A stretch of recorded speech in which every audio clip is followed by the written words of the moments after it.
আলেমের সামনে কথা বলার সময় নিচু আওয়াজে কথা বলা, যদিও সে আমার আন্ডারে চাকরি করে, যদিও সে আমার থেকে বয়সে ছোট, যদিও আমার থেকে অন্য দিক থেকে ছোট হয়, কিন্তু তার ভিতরে ইলম আছে, তার ভিতরে আমল আছে, তার ভিতরে কোরআনের শিক্ষা আছে। এই জন্য অনুরোধ আপনাদেরকেও, এমন কোন মজলিসে কোনো আলেমকে নেবেন না যেই মজলিসে আলেমের উপর দিয়ে আপনাকে কথা বলতে হয়। ওই মজলিসে আলেমকে বাইরে রাখবেন, ওই মজলিসে আলেমকে নিবেনই না যেই মজলিসে আলেমের উপর দিয়ে কথা বলতে হয়। বিশেষ করে বিবাহ শাদী অনুষ্ঠান, যেখানে আলেমকে এক টেবিলে বৈশা বেপর্দা নারীর সাথেও খানা খাইতে হয়। বক্স বাজতেছে, আলেমকে ইমাম হিসেবে, খতিব হিসেবে, ইমাম হিসেবে, মুয়াজ্জিন হিসেবে বাধ্য হয়ে যেতেই হচ্ছে, কিচ্ছু করার নাই। গানের বিরুদ্ধে বলতে গেলে আবার উল্টাপাল্টা হয়ে যেতে পারে। এই জন্য এই ধরনের কোনো মজলিসে কোনো আলেমকে দাওয়াত দেবেন না। যেই মজলিসে আলেম গিয়ে অসহায় হয়ে পড়তে হয়, শরীয়ত বিরোধী কাজকে মাথা নিচু করে চুপ করে বসে তাইকে দেখতে হয় আর সহ্য করতে হয়, বলার থাকে না, সহ্য করার থাকে না, ওই সমস্ত মজলিসে আলেমকে নিয়ে অপমানিত, অপদস্থ করবেন না।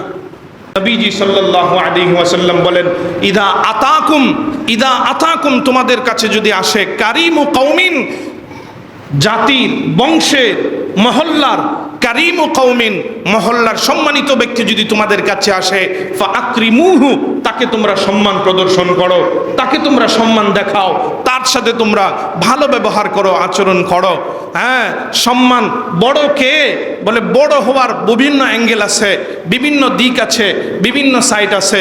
বয়সে বড় হইতে পারে, শিক্ষা দীক্ষায় বড় হইতে পারে, বংশমর্যাদায় বড় হইতে পারে, আদব কায়দায় বড় হইতে পারে, হ্যাঁ, পদমর্যাদায় বড় হইতে পারে, নেতৃত্বের দিক থেকে বড় হইতে পারে, চেয়ারের দিক থেকে বড় হইতে পারে। যে দিক থেকেই বড় হোক না কেন, অন্যদের কাজ হলো বড়দেরকে সম্মান জানানো, শিক্ষা দেখায়, ইলমে, আমলে বড় হইতে পারে। আমার থেকে আমলের দিক থেকে একজন আগায় গেছে, মানুষ তাকে আমলি বলে, আমি তাকে সম্মান জানাবো। ইলমের দিক থেকে যদি কেউ আগায় যায়, দিনদারির দিক থেকে যদি আগায় যায়, তাকে আমরা সম্মান জানাবো।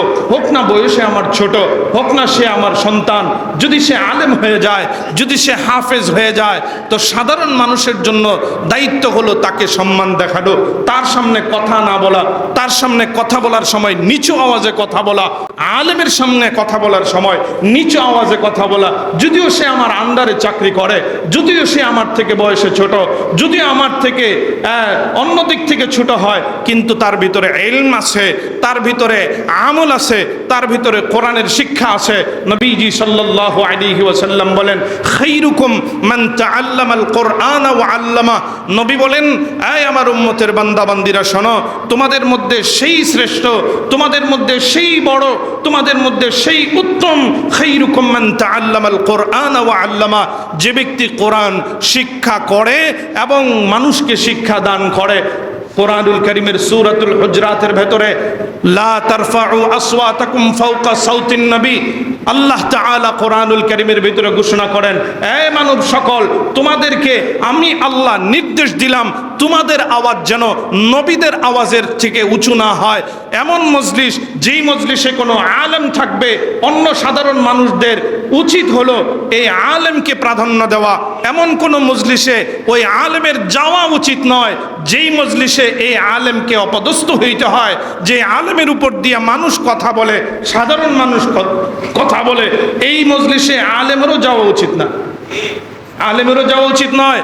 ওই মজলিসেই আলেম যাবে যেই মজলিসে আলেম কথা বলবে অন্যরা শুনবে, যেই মজলিসে আলেম কথা বলবে অন্যরা শুনবে, তখন থাকবে আলেমের স্বকীয়তা, তখন তার ইলমের স্বকীয়তা।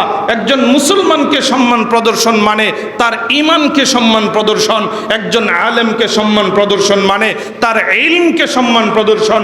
একজন আলেমকে অপদস্থ করা, একজন আলেমকে অবহেলা করা, একজন আলেমের উপরে কথা বলা মানে তার উপরে কথা বলা নয়, তার ইলমের উপরে কথা বলা, তার ইলমকে অপদস্থ করা, অপমানিত করা।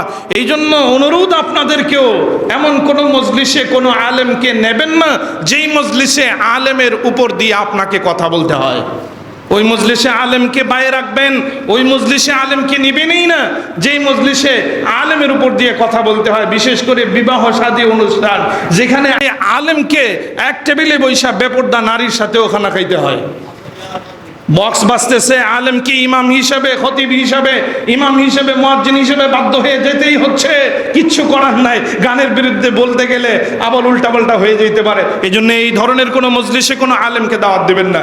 যেই মজলিসে আলেম গিয়ে অসহায় হয়ে পড়তে হয়, শরীয়ত বিরোধী কাজকে মাথা নিচু করে চুপ করে বসে তাইকে দেখতে হয় আর সহ্য করতে হয়, বলার থাকে না, সহ্য করার থাকে না, ওই সমস্ত মজলিসে আলেমকে নিয়ে অপমানিত, অপদস্থ করবেন না। আলেমের সম্মান বজায় রাখবেন, দিনদারের সম্মান বজায় রাখবেন, মুরব্বিদের সম্মান বজায় রাখবেন।